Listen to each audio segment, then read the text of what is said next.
नमस्कार, स्वागत है आपका। मैं हूं आपके साथ सपना दीपक मदेशिया। बुलेटिन का आगाज करेंगे। उत्तराखंड कांग्रेस के पूर्व प्रदेश अध्यक्ष और चकराता विधानसभा सीट से कांग्रेस विधायक प्रीतम सिंह ने प्रदेश के कैबिनेट मंत्री धन सिंह रावत के आवास के बाहर धरना दिया। प्रीतम सिंह ने प्रदेश में शिक्षा और स्वास्थ्य व्यवस्थाओं की बदहाली के साथ साथ भ्रष्टाचार की गई मामलों को लेकर मंत्री आवास के पर धरना प्रदर्शन किया। उन्होंने कहा कि स्वास्थ्य और शिक्षा व्यवस्था पूरी तरह से चरमरा गई है, भ्रष्टाचार का बोलबाला है और सरकार के मंत्री मस्त हैं। कांग्रेस इन सब मुद्दों को लेकर लगातार आंदोलन कर रही है और अब उनके नेतृत्व में ऐसे तमाम विषयों को लेकर कांग्रेस कार्यकर्ता प्रदेश के मंत्रियों के आवास के बाहर धरना देंगे।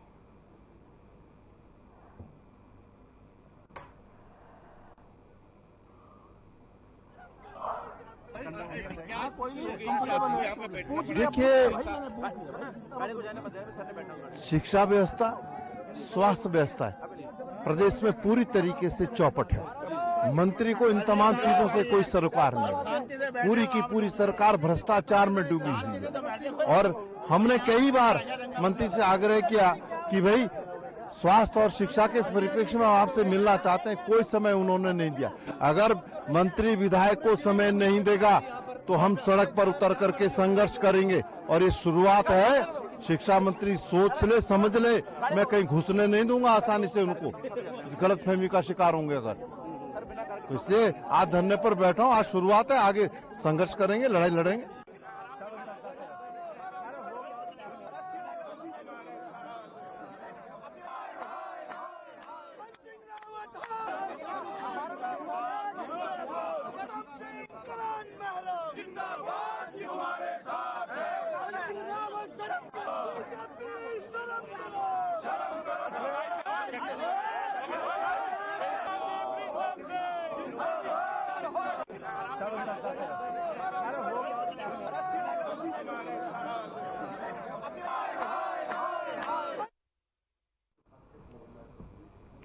स्वास्थ्य सेवाओं के लिए सरकार बड़े से बड़े दावे करती है और सरकार की कोशिश भी है कि जो है बेहतर स्वास्थ्य सेवाएं आम जन तक पहुंचे, लेकिन जमीनी स्तर पर कुछ लापरवाह अधिकारी और लापरवाह अधिकारी जो है डॉक्टर्स की लापरवाही के सरकार के तमाम दावों को खोखला साबित करती नजर आ रही है। और जब हमारी टीम पड़ताल करने हरिद्वार जिले के सामुदायिक स्वास्थ्य केंद्र भगवानपुर पहुंची, सब कुछ करीब सुबह 11 बजे वहां पर मरीज तो देखा मौजूद थे, लेकिन डॉक्टर्स एक भी नहीं था। सीएमओ हरिद्वार राजेश सिंह ने जब इससे बातचीत की गई इस बारे में, तो उन्होंने पहले तो कहा कि डॉक्टर मौजूद है, लेकिन जब हमारे संवाददाता ने कहा कि आपको वीडियो कॉल करके दिखा सकते हैं कि कोई डॉक्टर मौजूद नहीं है, तो उन्होंने गोल मोल ही जवाब दिया। उसके बाद वहां मौजूद मरीजों ने बताया कि वो काफी देर से आए हुए हैं, लेकिन डॉक्टर नहीं है।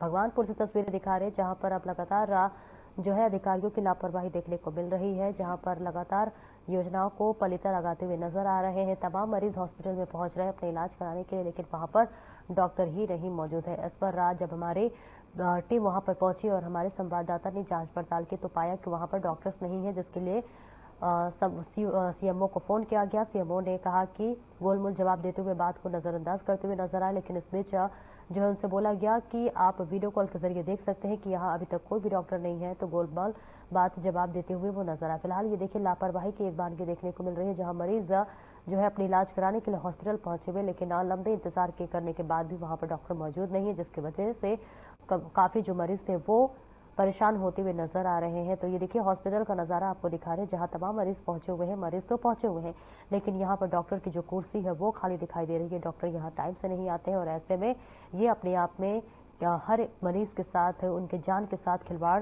करने का एक जो है सबसे बड़ा एक एग्जाम्पल देखा जा रहा है। तस्वीर आपको दिखा रहे हैं जहां पर हॉस्पिटल में जो डॉक्टर है वो लगातार नदारद दिखाई दे रहे हैं।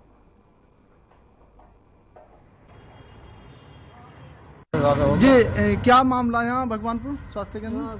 छुट्टी बतलाई ना, छुट्टी है जी, और इमरजेंसी में है कोई डॉक्टर? या टीबी की दवाई मिल जा तो है नहीं, इमरजेंसी में भी कोई नहीं है? में कोई है नहीं इस वक्त। कितने बड़े में आप? 10 बजे आ गए थे। अच्छा, डॉक्टर था कोई यहाँ? यहाँ पे कोई नहीं है। तो क्या बता रहे हैं यहाँ जो? ये बता रहे हैं कि छुट्टी है। अच्छा, इमरजेंसी में भी कोई डॉक्टर नहीं है? नहीं है।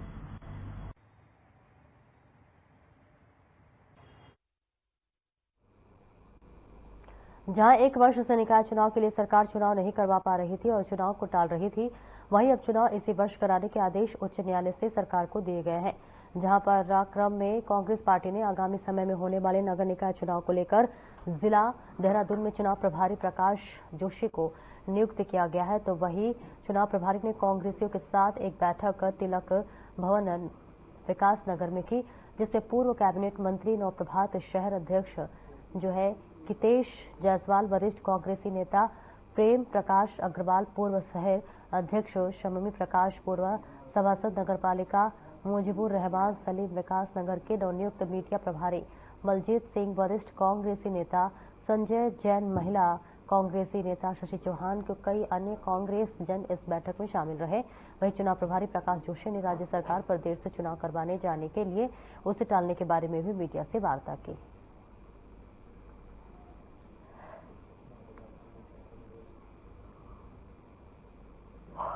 देखिए, जब से ये पार्टी ने मुझे जिम्मेदारी दी है देहरादून जिले की, उसके अंतर्गत आने वाले जो भी स्थानीय निकाय हमारे हैं, तो तब से लगातार हमें संगठन के लोगों से हम लोग मिल रहे हैं और बहुत अच्छे स्वरूप में मुझे संगठन दिख रहा है। पर कहीं छोटी मोटी कहीं कमियां भी हैं।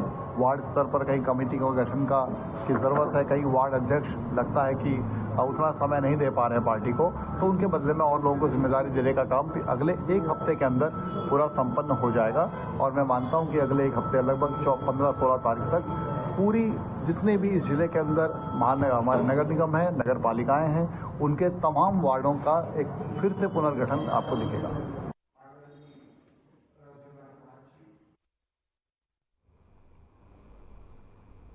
और उत्तराखंड में बारिश और बर्फबारी का इंतजार खत्म होने जा रहा है। मौसम विभाग ने 8 और 9 दिसंबर को प्रदेश भर में हल्की बारिश और 2500 मीटर से ऊंचाई वाले इलाकों में बर्फबारी की संभावना जताई है। आपको बताते चले कि प्रदेश में अक्टूबर और नवंबर में बारिश नहीं होने की वजह से तापमान सामान्य से ऊपर चला जा रहा है। और देहरादून स्थित मौसम विज्ञान केंद्र के मौसम वैज्ञानिक रोहित थपलियाल का कहना है कि 8 और 9 दिसंबर को प्रदेश में पश्चिमी विक्षोभ का असर दिखेगा।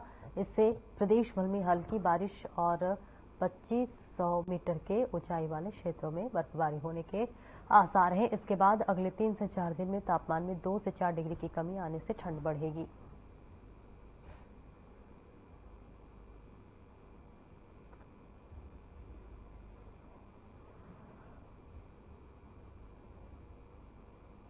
तो देखिए, उत्तराखंड में बारिश का अनुमान लगाया गया है, जहां पर बताया गया है कि अब देखिए 2 दिन बारिश होने वाली है, जिस वजह से यहां पर ठंड बढ़ने की संभावना जताई जा रही है। और इसी के साथ साथ 2500 मीटर ऊपर से जो है बर्फबारी की भी संभावना जताई गई है। बर्फबारी और बारिश का इंतजार जो था लगातार किया जा रहा था, और अब ये इंतजार जो है वो खत्म हो चुका है, क्योंकि 8 और 9 दिसंबर को बारिश यहाँ पर होने वाली है। मौसम विज्ञान की तरफ से ये जानकारी सामने आई है, जहाँ अब उत्तराखंड में मौसम बदलता हुआ नजर आ रहा है, जहां 8 और 9 तारीख को मौसम बदलेगा, बर्फबारी होगी, बारिश होगी। और इस वजह से देखिए ठंड के बढ़ने की भी संभावना लगातार जताई जा रही है। लगातार लोग इसका इंतजार कर रहे थे कि कब बारिश हो उत्तराखंड में, लेकिन अब वो इंतजार खत्म हो गया है, जहां 8 और 9 दिसंबर को बर्फबारी के साथ साथ बारिश भी होगी और इसके लिए ठंड बढ़ने की संभावना ज्यादा जताई जा रही है। ठंड का मौसम भी चल रहा है और देखिए ऐसे में जो है बारिश आने के बाद और ज्यादा ठंड बढ़ सकती है। सर आगे मौसम का क्या रहेगा? देखिए 8 और 9 तारीख को उत्तराखंड को एक पश्चिमी विक्षोभ प्रभावित कर सकता है, जिसके चलते 8 और 9 तारीख को उत्तराखंड में कुछ स्थानों पर बहुत हल्की से हल्की वर्षा और बर्फबारी मिल सकती है। इसमें कहीं कहीं जो है हल्की से मध्यम वर्षा और बर्फबारी मिलने की भी संभावना है। तो इसमें देखेंगे जो 2500 मीटर या उससे अधिक ऊंचाई वाले स्थान है, वहाँ पर बर्फबारी मिलने की भी संभावना है। जबकि जो 8 तारीख को खास करके ये एक्टिविटी जो है दोपहर बाद शुरू होने की संभावना है उत्तराखंड में और 9 तारीख तक चलेगी। तो इसमें जो हमारे डिस्ट्रिक्ट हैं जैसे देहरादून, हरिद्वार, पौड़ी, टिहरी, नैनीताल या उधम सिंह नगर है, वहाँ पर कहीं कहीं थंडरस्टॉर्म एक्टिविटी भी देखने को मिल सकती है। तो ये एक्टिविटी 2 दिन जो है रहने वाली है उत्तराखंड में।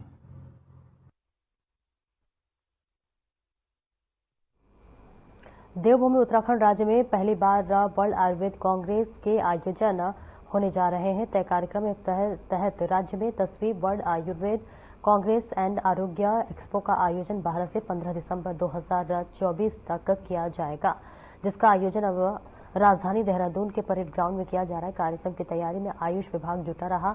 हालांकि सम्मेलन में तमाम विभागों की स्टॉल भी लगाए जाएंगे। आपसे 10वीं की वर्ल्ड आयुर्वेद कांग्रेस एंड आरोग्य एक्सपो में भारत और अन्य 54 देश से मिलकर 7,000 से अधिक डेलीगेट्स आ रहे हैं और इस सम्मेलन में 1 लाख लोग शामिल होने का इनका अनुभव है, अनुमान जताया जा रहा है। और वहीं ज्यादा जानकारी देने के लिए आयुष विभाग के अपर सचिव डॉक्टर विजय कुमार जोग दंडे ने बताया कि आयुष मंत्रालय, भारत सरकार और राज्य सरकार की ओर से विश्व आयुर्वेद सम्मेलन का आयोजन किया जा रहा है, जहां पर करीब 7,000 ज्यादा डेलीगेट्स भी अभी तक रजिस्ट्रेशन किया। आयोजन के दौरान सम्मेलन में 54 देशों से डेलीगेट्स शामिल होंगे और इसके साथ ही देश में आयुष से जुड़े लोग और आयुर्वेदिक शैक्षिक संस्थान के लोग भी शामिल होंगे।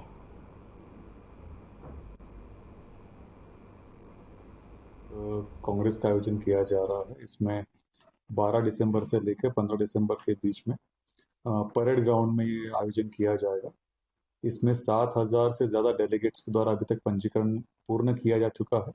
कुछ पंजीकरण जो है प्रत्यक्ष स्थान पर आकर भी करने की सुविधा प्रदान की जाएगी। इस आयोजन के दौरान 54 देशों के जो प्रतिभागी हैं, अंतर्राष्ट्रीय स्तर से जिसमें प्रतिभाग किया जा रहा है, लगभग 100 से अधिक प्रतिभागियों ने जो इसमें पंजीकरण अभी तक करवा लिया है। 200 से अधिक जो हमारे एग्जीबिशन स्टॉल्स हैं उसको अभी तक बुकिंग का कार्रवाई संपन्न किया जा चुका है। सभी व्यवस्थाएं अंतर्राष्ट्रीय स्तर के मानक के अनुरूप की जा रही हैं।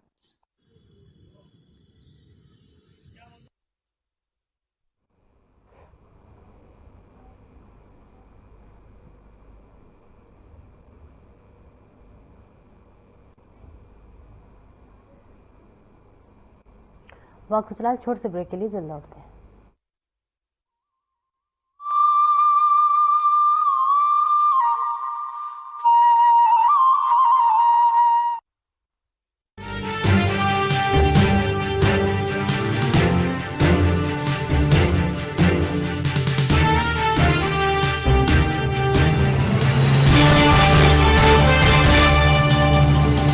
पुरखों की सांझी विरासत, ऋषि मुनियों की परंपरा और अनुकूल वातावरण से देवस्थानम उत्तराखंड को मिला है देश और दुनिया में सबसे ज्यादा मान और बनी है आयुष और वेलनेस में बेस्ट डेस्टिनेशन की पहचान।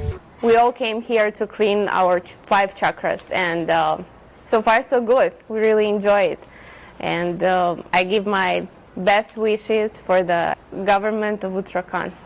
उत्तराखंड सरकार का संकल्प है कि आयुष और वेलनेस की समृद्ध प्राकृतिक और सांस्कृतिक विशेषताओं से प्रत्येक व्यक्ति को जोड़ा जाए और सर्वोत्तम सेवाएं प्रदान की जाएं। देवभूमि उत्तराखंड में 300 से ज्यादा आयुष और वेलनेस सेंटर संचालित किए जा रहे हैं, जिसमें प्राकृतिक आयुष उपचार और योग प्रदान किया जा रहा है। मेरे पाँव की हड्डी भी थोड़ी बढ़ गई थी और वो पंचकर्म भी मैंने कराया है और मेरा सारा ट्रीटमेंट यहाँ पे मुफ्त हुआ है और उसमें मुझे 90% फायदा हुआ है। राज्य में पहली बार इवनिंग ओपीडी संचालित की जा रही है, जिसमें प्रकृति परीक्षण और ऋतुचर्या के अनुसार गैर संक्रामक रोगों और गंभीर बीमारियों का उपचार किया जा रहा है। मेरे को MND था, मोटर न्यूरॉन डिजीज, जिसमें मुझे नसों में झंझनाहट होती थी और मेरा राइट हैंड वर्क नहीं कर पाता था। मैं पिछले 20 दिनों से यहाँ पर मात्रावस्थी और मरम चिकित्सा ले रहा हूँ, जिससे मुझे 50 से 60% रिमूव हो पा रहा है, आराम मिल पा रहा है। प्रधानमंत्री नरेंद्र मोदी के आह्वान पर इंटरनेशनल योगा डे का उत्तराखंड में सफल संचालन होता है। उत्तराखंड सरकार डिजिटल कार्यक्रम आयुर्वाणी और आयुर तरंगिनी मैगजीन के माध्यम से योग और आयुष से जुड़ी जानकारी जनता के बीच पहुंचा रही है। मुख्यमंत्री पुष्कर सिंह धामी के संकल्प से आयुष और वेलनेस में निवेश के द्वार खुले हैं। सांझी विरासत को संजो रही है उत्तराखंड सरकार। आयुष और वेलनेस है स्वस्थ जीवन शैली के आधार।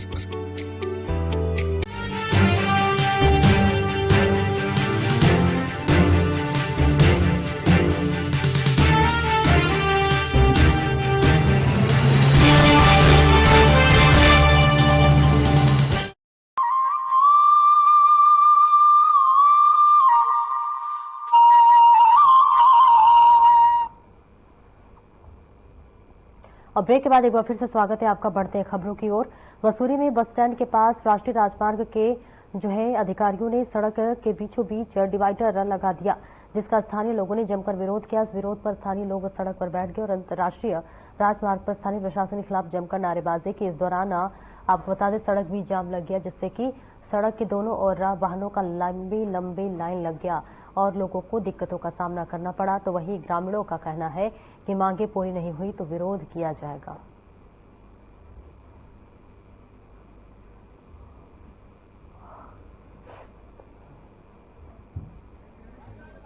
अभी जो मसूरी प्रशासन यहाँ पर कार्य कर रहा है, ये एक ज्वलंत उदाहरण उसका आपके सामने है। इसके अलावा मसूरी में पार्किंग के टेंडर भी जो है बिना लोकल पब्लिक का ध्यान रखे हुए जो उन्होंने दे दिए हैं। इसी तरीके से आप देख रहे हैं कि यहाँ पर पार्किंग अलग है, व्यापारियों की दुकान अलग है और होटल के रास्ते हैं। ये लोकल चौराहा है, लोकल चौराहा, चार तरफ इसका रास्ता है और यहाँ से सारी की सारी लोगों को असुविधा हो रही है। इन डिवाइडर को तत्काल रूप से हम मांग करते हैं कि हटाया जाए और जो भी काम यहाँ के प्रशासन कर रहा है उसमें स्थानीय लोगों की सहमति, उनका विचार विमर्श जरूर किया जाए ताकि स्थानीय लोगों के हितों का ध्यान भी रखा जाए। है कि एक नई परंपरा यहाँ पे शुरू हो गई है। पहले क्या होता था कि कोई भी डिसीजन मसूरी में के हित में लिया जाता था तो उसमें समस्त मसूरी वासियों को, मसूरी की संस्थाओं को विश्वास में लिया जाता था, लेकिन अब ऐसा देखा जा रहा है कि रातों रात हर सब डिसीजन हम पे थोप दिए जा रहे हैं। कहीं पे डिवाइडर लग रहा है, आम जनमानस को बैरियर में दिक्कत हो रही है, रात के 12 बजे तक का समय कर दिया गया है और अन्य कई ऐसे डिसीजन हैं जो प्रशासन अपनी मर्जी से ले रहा है, जिसके लिए हम प्रशासन को आपके माध्यम से निवेदन करना चाहेंगे और उनको एक चेतावनी भी देना चाहेंगे कि देखिए अगर इस तरह से मसूरी में नहीं चलेगा, अगर यदि मसूरी का हित के लिए सोचना है तो आपको मसूरी के सभी स्टेक होल्डर्स को अपने साथ लेके चलना पड़ेगा और यदि प्रशासन नहीं मानता है तो फिर हम उसके लिए उग्र आंदोलन भी हम करेंगे। उसके भी हम चीज का कोई मानक होता है और ये नेशनल हाईवे है, नेशनल हाईवे का भी एक मानक है। कम से कम 50-60 फुट की रोड हो तब तो डिवाइडर लगाने का औचित्य है। इतनी फुट की यहाँ पे रोड नहीं है और ये डिवाइडर पूरा प्रभावित कर रहा है हमारे व्यापारियों को, हमारे जो ये पार्किंग वाले हैं, होटल वाले हैं, सबके व्यापार पे इसका प्रभाव पड़ रहा है। क्योंकि जो पहाड़ की जो भौगोलिक स्थिति है, आप जानते हैं कि वहाँ पर मार्ग इतने चौड़े नहीं होते हैं और ये एक मुख्य बाजार है और एक मुख्य जगह है कैंपटी स्टैंड, जहाँ पर बहुत ज्यादा आवाजाही रहती है। अगर इस तरह का डिवाइडर यहाँ लगेगा तो आए दिन और जो जाम की स्थिति है जो यहाँ आकर खुलता है वो और ज्यादा लगना शुरू हो जाएगा। तो उस प्रशासन को हर जो काम मसूरी में कर रहे हैं, वो जो बैरिकेड जो मसूरी का माल रोड का जो बैरियर है उसमें भी समय अवधि उन्होंने 12 बजे रात कर दी है।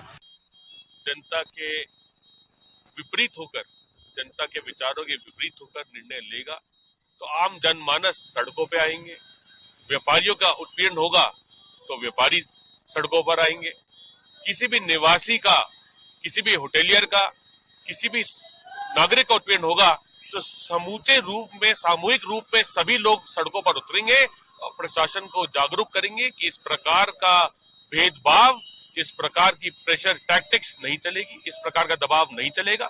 ये डिवाइडर जहां लगे हैं वहां पर दोनों तरफ दुकानें हैं, एक तरफ पार्किंग है, एक तरफ दुकानें हैं, होटल का रास्ता जाता है और ऐसे में डिवाइडर लगाना ये सुनिश्चित करता है कि अत्यधिक जाम की स्थिति बढ़ेगी, लोगों को आने जाने में परेशानी होगी, पर्यटकों को परेशानी होगी, व्यापारियों का नुकसान होगा और इसके खिलाफ हम आवाज उठाएंगे। और अगर 2 दिन में ये डिवाइडर नहीं हटे। प्रदेश की जनता के लिए एक राहत भरी खबर सामने आई है। आपको बता दें कि जल्द ही सहारनपुर रोड पर लगने वाले भीषण जाम से छुटकारा मिलेगा। दरअसल इस समस्या को लेकर राज्य के शहरी विकास मंत्री डॉक्टर प्रेमचंद अग्रवाल ने बताया कि देहरादून के ब्राह्मणवाला में नए आढ़त बाजार के निर्माण कार्य तेज गति से जारी है और नए आढ़त बाजार में 570 वाहनों की पार्किंग की व्यवस्था की जा रही है।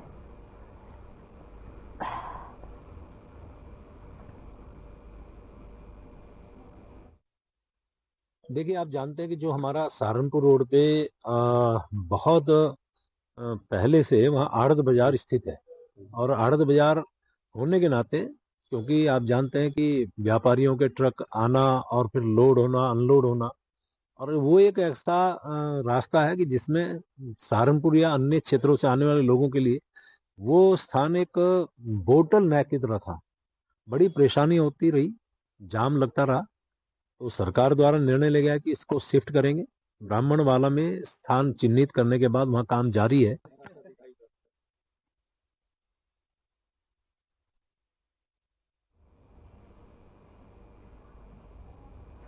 रुकेंगे छोटे से ब्रेक के लिए, जल्द लौटते हैं।